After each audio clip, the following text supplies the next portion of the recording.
Good morning, sir.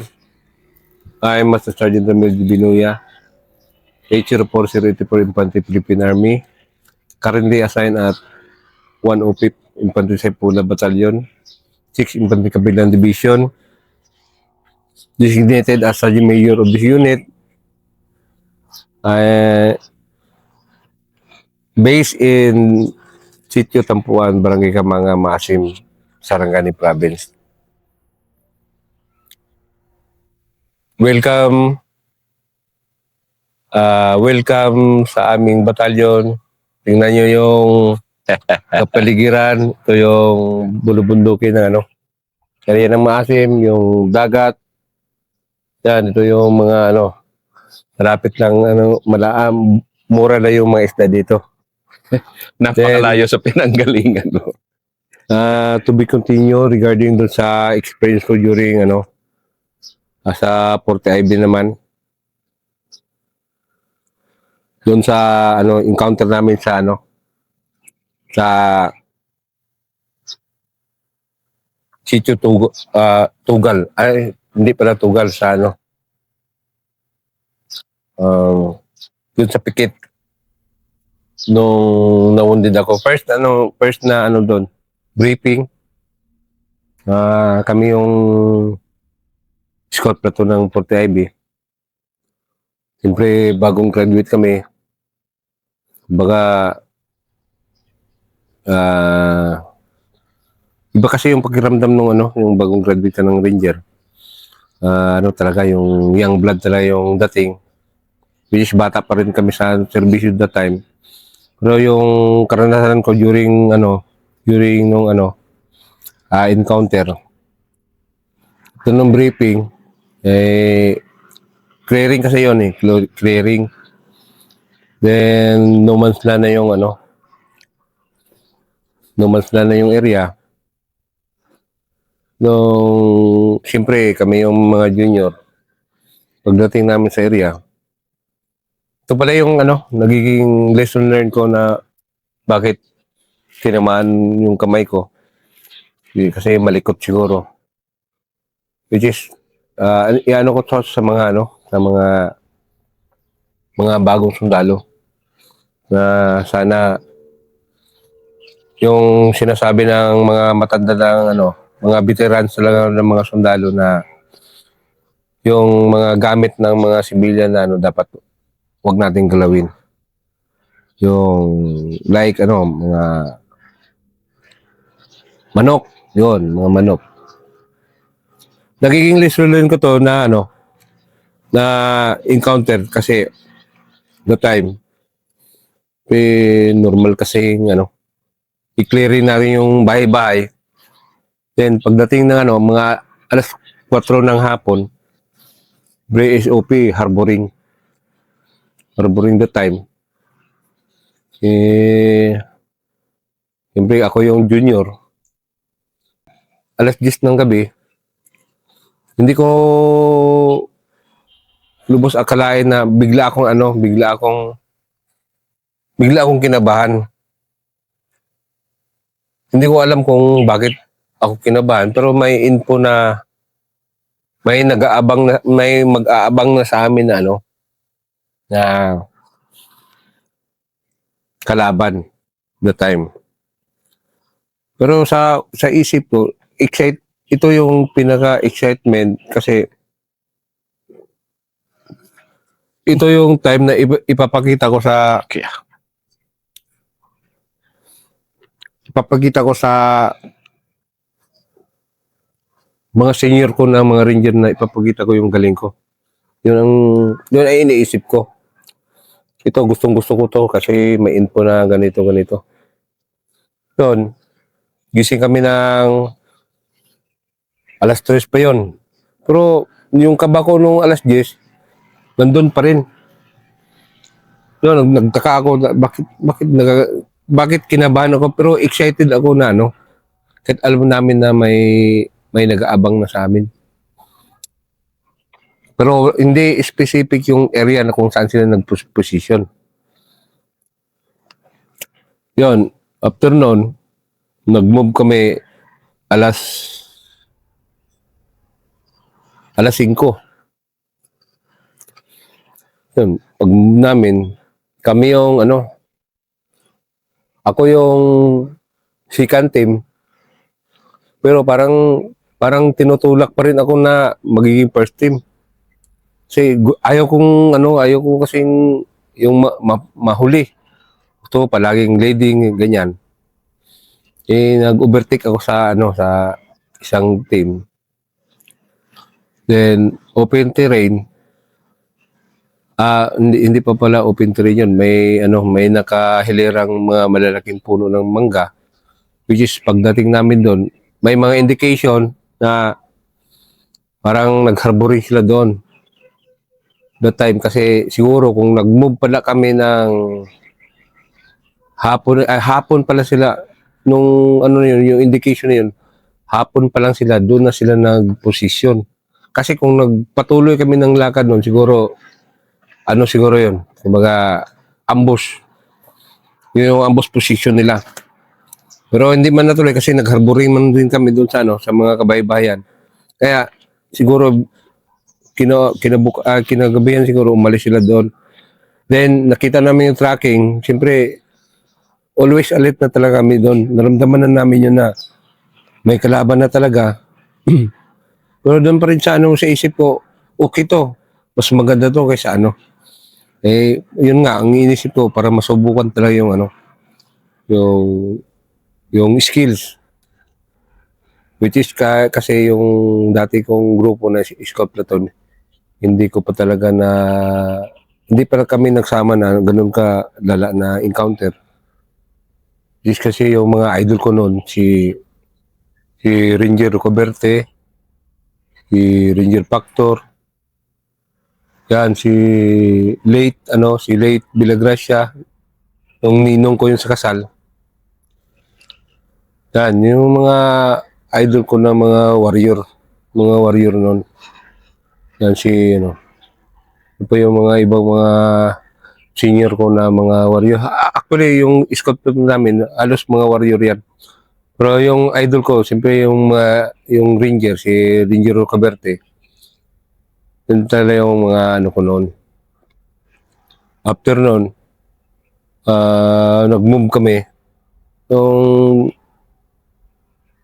open. Hindi man talaga totally open, pero may parang bliss. Bahayan ba? Pabahay. Then, naramdaman ko talaga na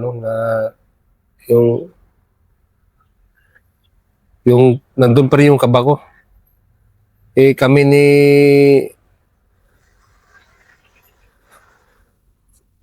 Ranger Factor at saka ni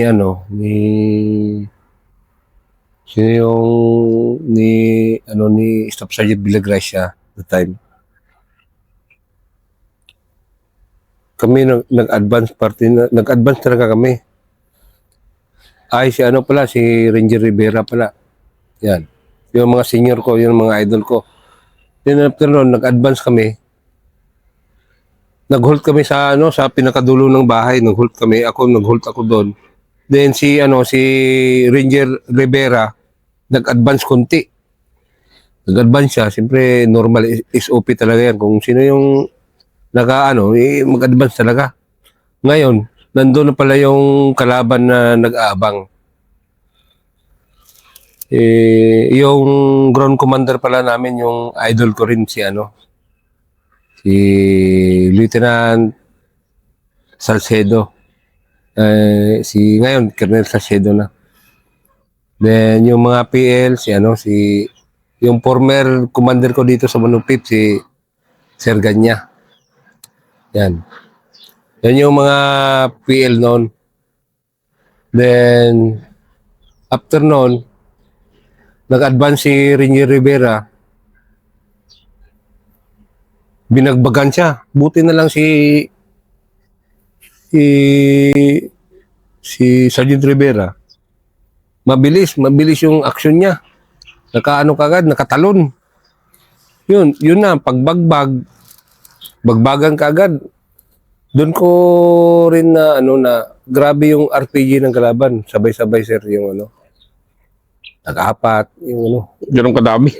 Uulan talaga ng RPG, sir. Tapos, nagtaka kami, sir, yung may mga reference sila. Yung mga puno pala, sir, nilagyan nila ng ano, nilagyan nila ng yung plastic na silop, plastic Para- silopin, sir.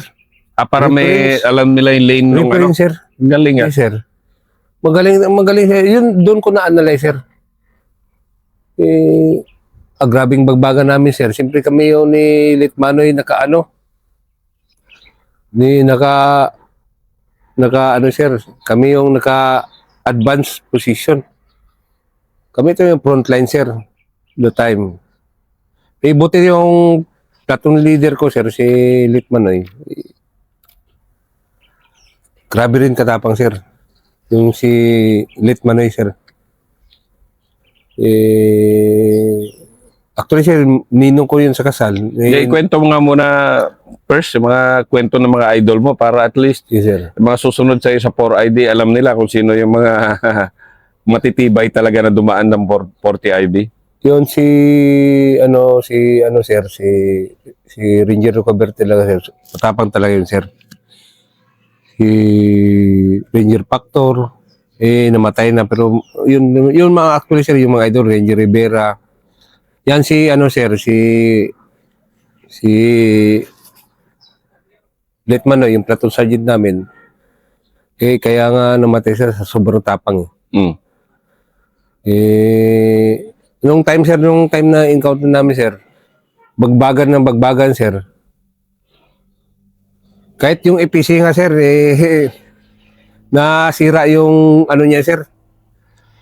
Yung gulong niya kasi tinamaan ng RPG. Mm. Doon, nung time, sir, doon ako na sir. Ito yung naging damage sa akin, sir, kamay. Paano? Sige nga, SM? Ito mga natin So ito si SM mo. Unang major encounter mo bago ka No, wounded, sir. after ka mag-ranger. Yes, sir. True and true dyan sa kamay mo? Ito po, sir, ito yung sir. Boom. Ito dito. Wasak, sir. Saan yan, master? Sa bulod, sir. Bulod? Yung bulod. Sa, sir. Buti sa kwan lang siya. Dito lang. Yes, sir. Dito, sir. Pag-change magasin ko, sir, nag-take-anin lang ako, sir. Pag-change magasin dito yun. Dito sa gilid. Mga ganun. Naka-liter C kasi yung sir, yung kalaban. Tapos, sir, running trenches yun, sir. Taga dito yung sir. Lalim nung yung kanal. To be continue, sir. Nung sabi ko kay Manoy, may Manoy man yung ko, sir, tawag nung platoon sergeant ko, sir. Sabi ko, Manoy, may brown fatigue yung pang pulis, sir. Uniform. Sabi ko, ang ko, sir, parang ko, sir, ba, kasi parang nabigla lang ako doon, sir, kasi nagtayo tapos naggapang. Manoy, sabi ko, imbis barilin ko, sir, huli yung reaction ko, sir, imbis barilin ko na bago ako magsabi na may ang sa akin, sir, yung action ko, sir, sinabi ko pa may nagagapang. Baliktad, sir, lesson learned ngayon, sir, dapat pala yung una mo talaga na bagbagan mo bago ka Bago ka magsalita. bago ka magsalita. Sir. Yun, sir, yun ang nagiging ko rin, naisip ko rin na mali yung diskarte ko, which is normal talaga sa tao, sir, magkamali. Then, after nun, sir, nung natamaan na ako, sir, naghingi ako ng sniper's bell nun, sir, sa kasama ko, yung kay kay Master, kabas ko rin kay Ularte. Ako lang mismo nagturnike sa ko, sa kamay ko. Ang akala ko, sir, yung yung makaya ko, sir. Which is kasi ito, sir, wasak to, sir, nagaganyan-ganyan na. Akala ko makaya ko, natalbog yung baril ko. Gusto ko pang, sir, yung gabangin para gabulipar pa yung kalaban, sir. Hindi ako maka-withdraw. Nagtambay muna, nag-ano lang ko sa nyug, sir.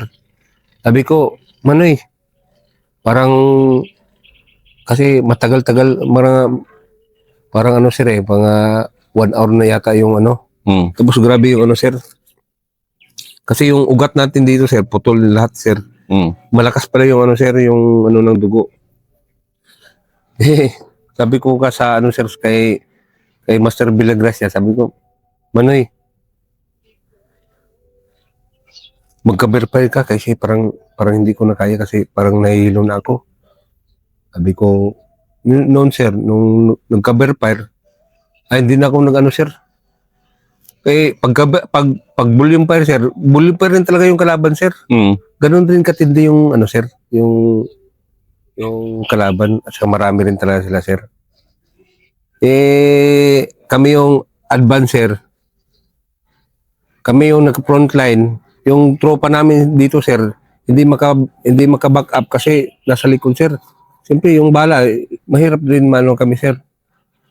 Yun, sir, parang naano rin ako kasi masakit na masyado ang kamay ko, sir. Sabi ko, bahala na, tayo na lang ako, sir. Tayo, takbo, boss, nag-ano ako dun sa bakal. Kasi yung bakal, sir, hindi na makagalaw kasi yung kadena niya, sir, naputol na ba? Mm. Tinamaan ng pag maneuver ko doon sa bakal, sir, para safety rin ako. Pag tingin ko doon na ano, sir, nandun yung classmate ko, sir, sa ranger rin. Na sa bakal. Nagtamaan. Nagtamaan.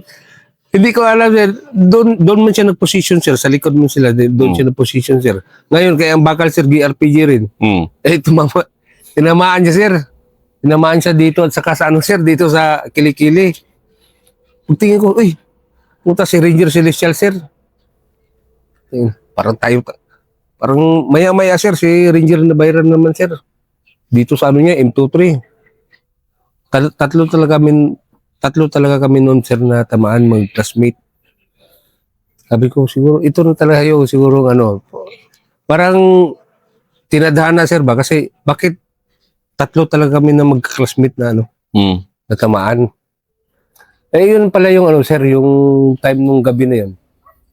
Nung bago kami mag-move, sir, kinabahan ako, sir. Yun na pala yun, sir.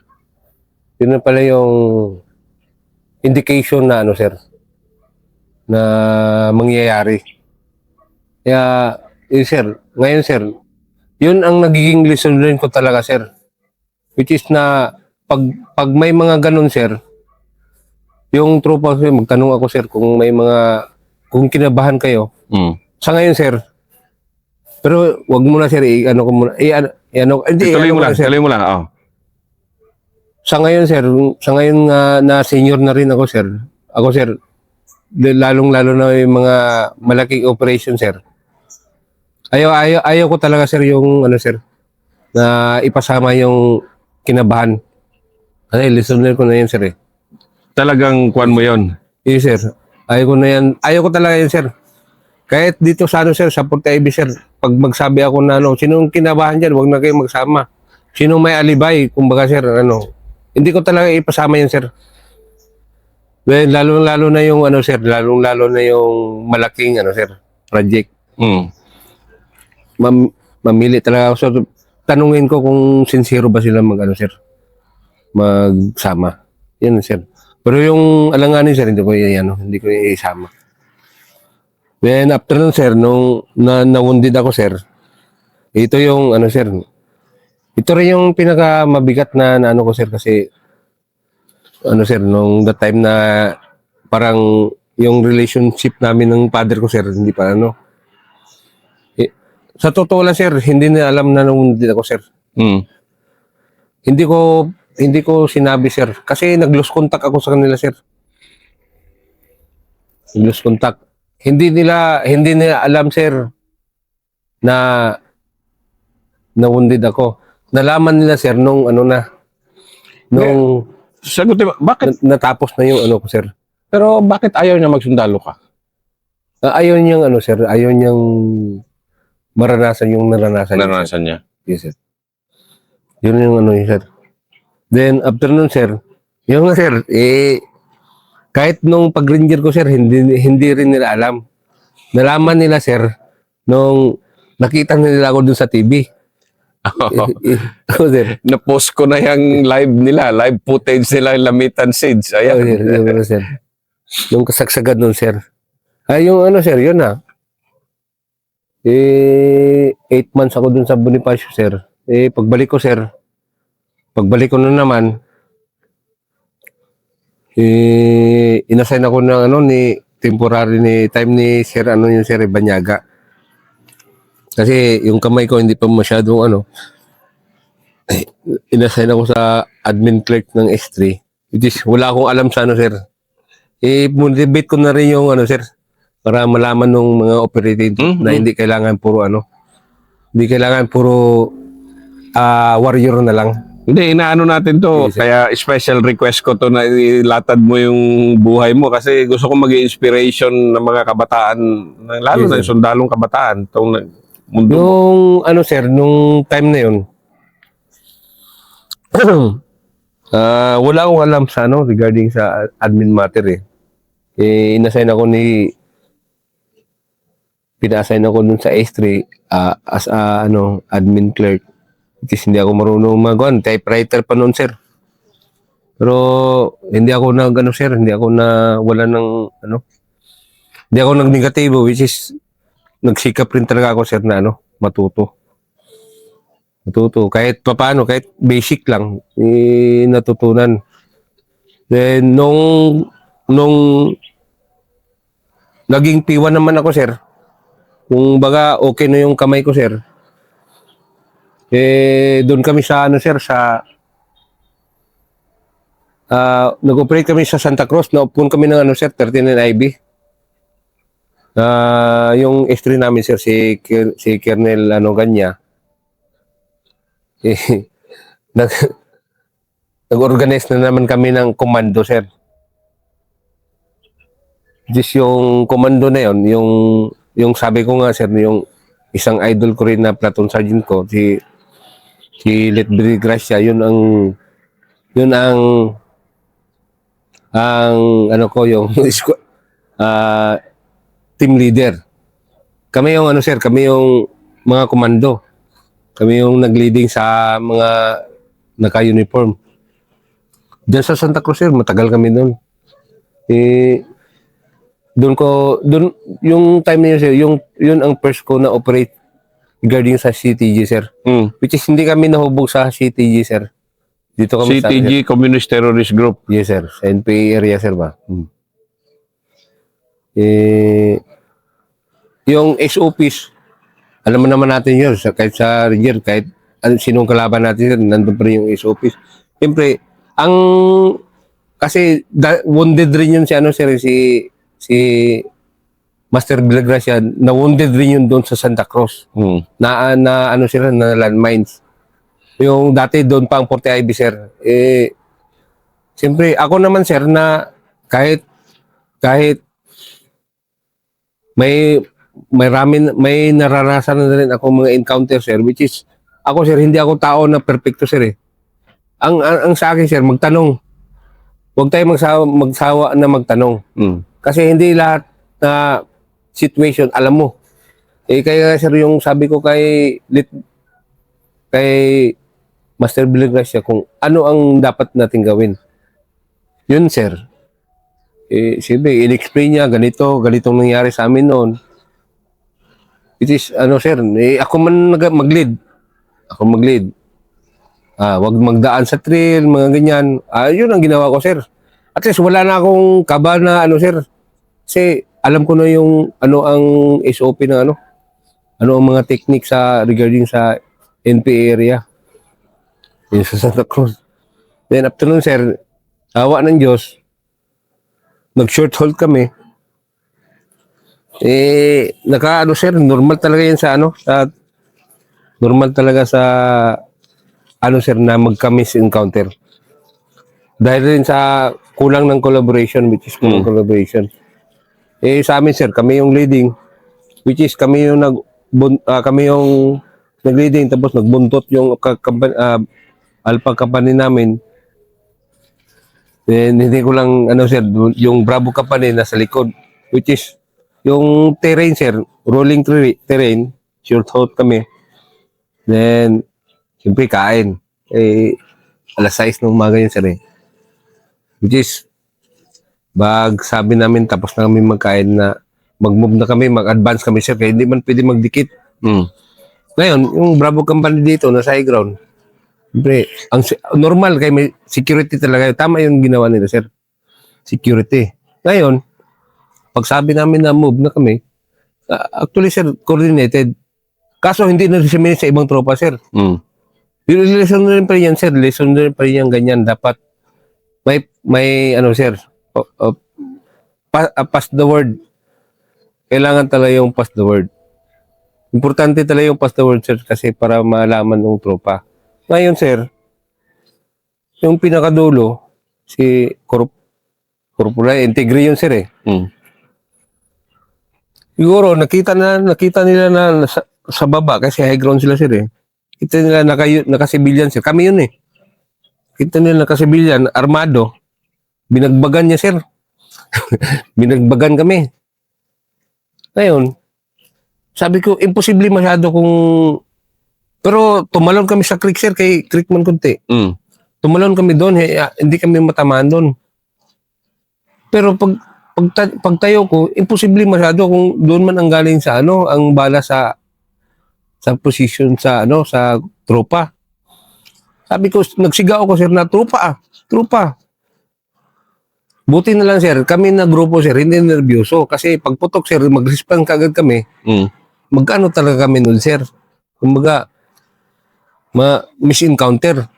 Pero pag ano namin tropa, buti na si Captain Sumablaw, nakita niya kami sir. Which is hindi nag-ceasefire yung sir. Pero mahirap yun sir, kaya yun din talaga yung gusto ko i-emphasize sa mga bagong sundalo ngayon sir. Yung yung lalong-lalo sa mga platoon leader. Yung wag nating ibaloy-balain yung pass the word sir. Kasi malaking bagay yun, lalo na kung nasa bundok na talaga. Para maiwasan yung misencounter, sir.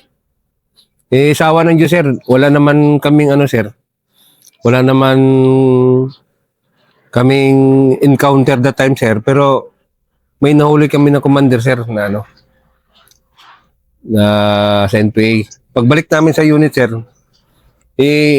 ito naman yung pinakamasaklap, sir. Kasi pagbalik sa unit, siyempre, nandun yung misis ko, sir. Lesson rin to sa mga sa iba natin sundalo. Kung pwede lang, yung misis natin, wag natin patirin sa batalyon. Kasi, dapat bisita lang. Kasi that time, sir, na parang nagtagal yung misis ko dun, sir. Pagbalik namin dun sa batalyon, sir, inaras yung batalyon namin. Yun ang pinakamasaklap ko na, sir. Inaras? Tinamaan yung anak ko sir at saka yung asawa ko. Sa sir, sa likod yung asawa ko sir, tinamaan ng 12 sharpener sir sa M23. Yung anak ko naman dito sir sa tainga. Tapos dito sa sa leeg hanggang ngayon. Yun naman yung sir, yung nagiging lesson learned ko na kung pabisitahin natin yung miss natin, hindi magtagal sa camp sir. Okay lang dito sir kay Safety na dito. depende pa rin sa area sir, lalo sa box. Kung pwede nga, wag na lang magpasok doon. Sa box talaga. Yes sir. Yung pinaka-critical yun sir. Then after nun sir, na pangyayari sir, hinabol namin yung naka-cycling lang ako sir. Yung sir, yung first na action ko sir, sa totoo lang sir, iba yung mo sir, kung